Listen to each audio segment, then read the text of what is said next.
আসসালামু আলাইকুম। জ্ঞানালাপ আর্কাইভে আপনাদের সবাইকে স্বাগত। স্বাগত জানাচ্ছি। আমরা আমাদের আলোচনাগুলো তৈরি করি মূলত প্রতিযোগিতামূলক চাকরির পরীক্ষার প্রস্তুতির কথা মাথায় রেখে। হ্যাঁ, আর সেই সূত্রেই আজ আমাদের আলোচনার বিষয় বাংলা সাহিত্যের একটি একেবারে মৌলিক অধ্যায়। বাংলা সাহিত্যের যুগবিভাগ। একদম। বাংলা সাহিত্যের এই যে হাজার বছরের দীর্ঘ ইতিহাস, একে ঠিকভাবে বুঝতে হলে কিন্তু এই যুগবিভাগ সম্পর্কে একটা পরিষ্কার ধারণা থাকা খুব জরুরি। ঠিক তাই। বিশেষ করে প্রিলিমিনারি বা এমসিকিউ ভিত্তিক পরীক্ষাগুলোতে তো এখান থেকে অনেক প্রশ্ন আসে। মানে কোন যুগের সময়কাল কত, কোন যুগের প্রধান সাহিত্যিক নিদর্শন কি, এইসব। হ্যাঁ, তাই আজকের আলোচনাটা পরীক্ষার জন্য বেশ গুরুত্বপূর্ণ হতে চলেছে। তাহলে চলুন একেবারে গোড়া থেকে শুরু করা যাক। এই যে আমরা বলছি প্রাচীন, মধ্য বা আধুনিক যুগ, এই ভাগগুলো ঠিক কিসের ভিত্তিতে করা হলো? খুব ভালো একটা প্রশ্ন। পণ্ডিতরা মূলত দুটো জিনিসের ওপর ভিত্তি করে এই ভাগটা করেছেন। আচ্ছা। প্রথমটা হল রাজনৈতিক পট পরিবর্তন, যেমন ধরুন তুর্কি আক্রমণ বা ইংরেজ শাসনের শুরু। আর দ্বিতীয়টা? দ্বিতীয়টা হল নির্দিষ্ট সময়ে সাহিত্যের নিজস্ব বৈশিষ্ট্য, মানে তার ভাব, বিষয়বস্তু, আঙ্গিক এইসব। তার মানে রাজনীতি আর সাহিত্যের ধরন, এই দুটো মিলিয়েই যুগগুলোকে ভাগ করা হয়েছে। একদম। আর এই মানদণ্ডের ভিত্তিতেই বাংলা সাহিত্যকে প্রধানত তিনটি যুগে ভাগ করা হয়: প্রাচীন যুগ, মধ্যযুগ এবং আধুনিক যুগ। তাহলে আমরা প্রাচীন যুগ দিয়েই শুরু করি। হ্যাঁ, বাংলা সাহিত্যের প্রথম পর্যায় হল প্রাচীন যুগ। এর সময়কালটা ঠিক কখন? এই সময়কাল নিয়ে গবেষকদের মধ্যে সামান্য মতভেদ থাকলেও সাধারণভাবে ধরা হয় ৬৫০ বা ৯৫০ খ্রিস্টাব্দ থেকে ১২০০ খ্রিস্টাব্দ পর্যন্ত। ৯৫০ থেকে ১২০০, এই সময়কালটা মনে রাখতে হবে। হ্যাঁ, পরীক্ষার জন্য এটা জরুরি। আর এই প্রাচীন যুগের আম, কোনো সাহিত্যিক নিদর্শন কি আমাদের হাতে আছে? আছে, তবে মাত্র একটি প্রামাণ্য নিদর্শন পাওয়া গেছে, আর সেটি হল চর্যাপদ। চর্যাপদ? হ্যাঁ, এটি আসলে বৌদ্ধ সহজিয়া সাধকদের কিছু সাধন সঙ্গীতের একটি সংকলন। আচ্ছা, সাধন সঙ্গীত। কিন্তু এই হাজার বছরের পুরনো পাণ্ডুলিপিটা খুঁজে পাওয়া গেল কিভাবে? এর আবিষ্কারের গল্পটা খুব মজার, আর এখান থেকেও কিন্তু পরীক্ষায় প্রায় প্রশ্ন আসে। তাই নাকি? হ্যাঁ, মনে রাখতে হবে মহামহাপাধ্যায় হরপ্রসাদ শাস্ত্রী ১৯০৭ সালে নেপালের রাজদরবারের গ্রন্থাগার থেকে এই চর্যাপদের পুঁথিটি আবিষ্কার করেন। ১৯০৭ সাল, নেপালের রাজদরবার থেকে? দারুণ তো।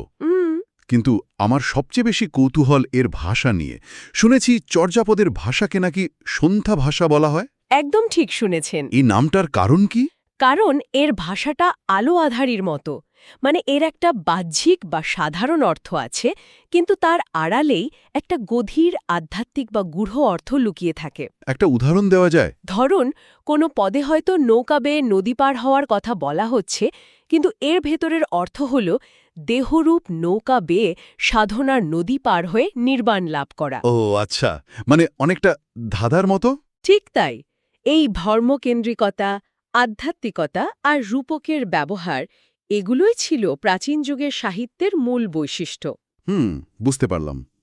এরপর তো এলো মধ্যযুগ। কিন্তু প্রাচীন আর মধ্যযুগের ঠিক মাঝখানে একটা সময়ের কথা বলা হয়, যাকে অন্ধকার যুগ বলে। হ্যাঁ, আপনি ঠিকই ধরেছেন। ১২০০ খ্রিস্টাব্দের পর, মানে মধ্যযুগের একেবারে শুরুতে একটা পর্ব আসে। সময়টা কখন? ১২০১ থেকে ১৩৫০ খ্রিস্টাব্দ পর্যন্ত। ১২০৪ সালে তুর্কি সেনাপতি ইখতিয়ার উদ্দিন মোহাম্মদ বিন বখতিয়ার খলজির বাংলা বিজয়ের পর প্রায় ১৫০ বছর উল্লেখযোগ্য কোনো সাহিত্যকর্ম পাওয়া যায় না। আর এ কারণেই কি একে অন্ধকার যুগ বলা হয়? হ্যাঁ, অনেক সমালোচক এই সময়টাকে অন্ধকার যুগ বা বন্ধা যুগ বলে থাকেন। যদিও আধুনিক গবেষণায় রামাই পণ্ডিতের শূন্য পুরাণ বা হোলায়ুদ মিশ্রের শেখ শুভ দেয়ার মতো কিছু রচনার খোঁজ মিলেছে। আচ্ছা, তার মানে পুরোপুরি অন্ধকার হয়তো ছিল না। হয়তো না, এটা ছিল একটা রূপান্তরের সময়। এই রূপান্তর পর্ব শেষে মধ্যযুগের চেহারাটা কেমন ছিল? মধ্যযুগের ব্যাপ্তি তো অনেক দীর্ঘ, প্রায় ৬০০ বছর, ১২০১ থেকে ১৮০০ খ্রিস্টাব্দ পর্যন্ত। অনেক লম্বা সময়। হ্যাঁ, তাই আলোচনার সুবিধার জন্য একে কয়েকটি পর্বে ভাগ করা হয়। যেমন অন্ধকার যুগের পর এলো আদি মধ্যযুগ বা প্রাকচৈতন্য যুগ। এই সময়ের শ্রেষ্ঠ নিদর্শন কোনটি? এই সময়ের মানে ১৩৫০ থেকে ১৫০০ সালের মধ্যে সর্বশ্রেষ্ঠ নিদর্শন হল বড়ু চণ্ডীদাস রচিত শ্রীকৃষ্ণ কীর্তন কাব্য। শ্রীকৃষ্ণ কীর্তন? হ্যাঁ, এটাই মধ্যযুগের প্রথম গুরুত্বপূর্ণ আখ্যান কাব্য। আর এর পরই তো শ্রী চৈতন্যদেবের আগমন ঘটছে। একদম। শ্রীচৈতন্যদেবের ভাবান্দোলনের প্রভাবে বাংলা সাহিত্যে একটা নতুন জোয়ার আসে। ১৫০০ থেকে ১৮০০ সাল পর্যন্ত সময়টাকে তাই চৈতন্য যুগ বলা হয়। এই যুগে কোন কোন ধারার সাহিত্য বিকশিত হয়েছিল? মূলত দুটি প্রধান সাহিত্যিক ধারা আমরা দেখতে পাই। কি কি? একটি হল মঙ্গল কাব্য, মঙ্গল কাব্য মানে লৌকিক দেবদেবীর মাহাত্ম্য প্রচারের জন্য যে আখ্যান কাব্য লেখা হতো, যেমন ধরুন বিজয়গুপ্তের মনসামঙ্গল বা মুকুন্দরাম চক্রবর্তীর চণ্ডীমঙ্গল। আচ্ছা, আর ভারতচন্দ্র রায়গুণাকরের অন্নদামঙ্গল ও তো এই ধারারই, তাই না? একদম। ভারতচন্দ্রকে তো মধ্যযুগের শেষ বড় কবি হিসেবেই ধরা হয়। আর দ্বিতীয় ধারাটি? দ্বিতীয়টি হল বৈষ্ণব পদাবলী। রাধাকৃষ্ণের প্রেমলীলা নিয়ে লেখা সেই সব অসাধারণ গীতিকবিতা। ঠিক। বিদ্যাপতি, চণ্ডীদাস, জ্ঞানদাস, গোবিন্দ দাস এরা এই ধারার শ্রেষ্ঠ পদকর্তা। এগুলো মধ্যযুগের অন্যতম শ্রেষ্ঠ সাহিত্য সম্পদ। কিন্তু মধ্যযুগের সাহিত্য কি শুধুই দেবদেবী কেন্দ্রিক ছিল? মানুষের কথা কি ছিল না? ছিল, আর সেই কৃতিত্বটা মুসলিম কবিদের। কিভাবে?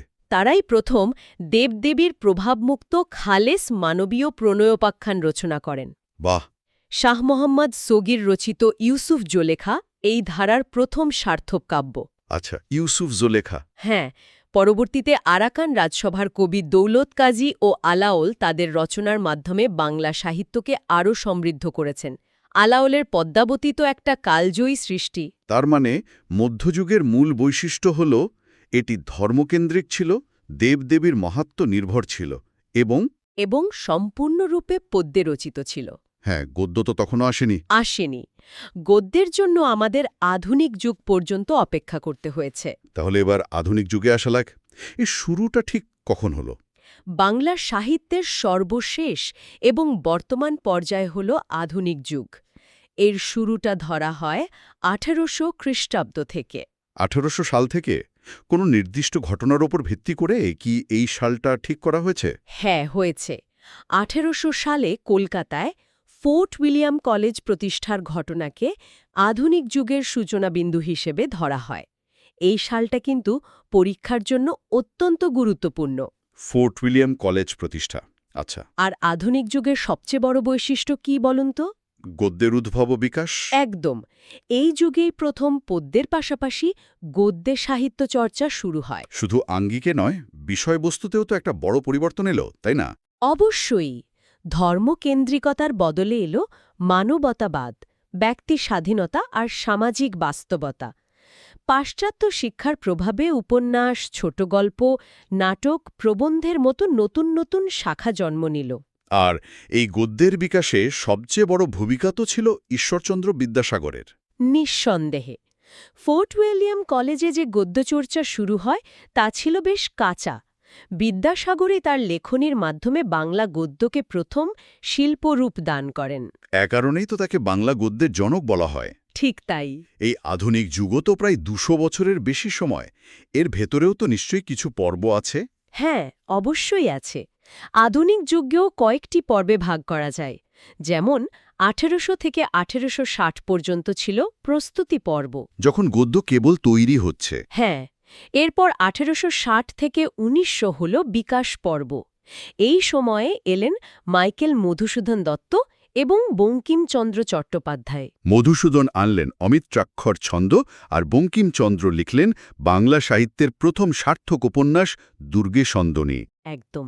বাংলা সাহিত্য যেন বিশ্বমানের দিকে এগোতে শুরু করল।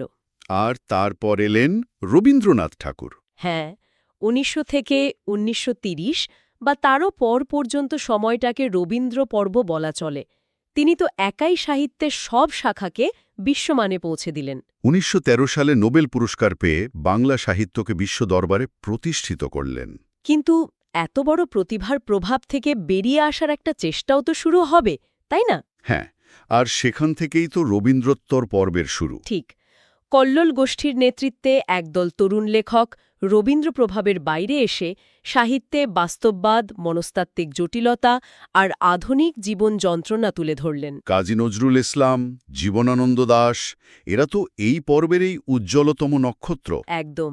আর এরপর সর্বশেষ পর্বটি হল বাংলাদেশ পর্ব। ৪৭-এর দেশভাগের পর থেকে যা শুরু হয়েছে। হ্যাঁ, দেশভাগ, ভাষা আন্দোলন, মুক্তিযুদ্ধ এবং সমকালীন বাস্তবতা, এই সব কিছু মিলিয়েই এপার বাংলার সাহিত্য একটা স্বতন্ত্র রূপ পেয়েছে। বাহ, তাহলে আজকের আলোচনায় আমরা বাংলা সাহিত্যের ৩টি প্রধান যুগ, প্রাচীন, মধ্য ও আধুনিক যুগের সময়কাল, মূল নিদর্শন এবং প্রধান বৈশিষ্ট্যগুলো সম্পর্কে একটা সামগ্রিক ধারণা পেলাম। হ্যাঁ, আমরা দেখলাম কিভাবে চর্যাপদের আধ্যাত্মিকতা থেকে মধ্যযুগের দেবকেন্দ্রিকতা পেরিয়ে আধুনিক সাহিত্যে মানবতাবাদ আর বাস্তবতার বিকাশ ঘটল। এই পুরো যাত্রাটা কিন্তু আমাদের নিজেদেরই বেড়ে ওঠার গল্প। একদম, আমাদের চিন্তার বিবর্তনের গল্প।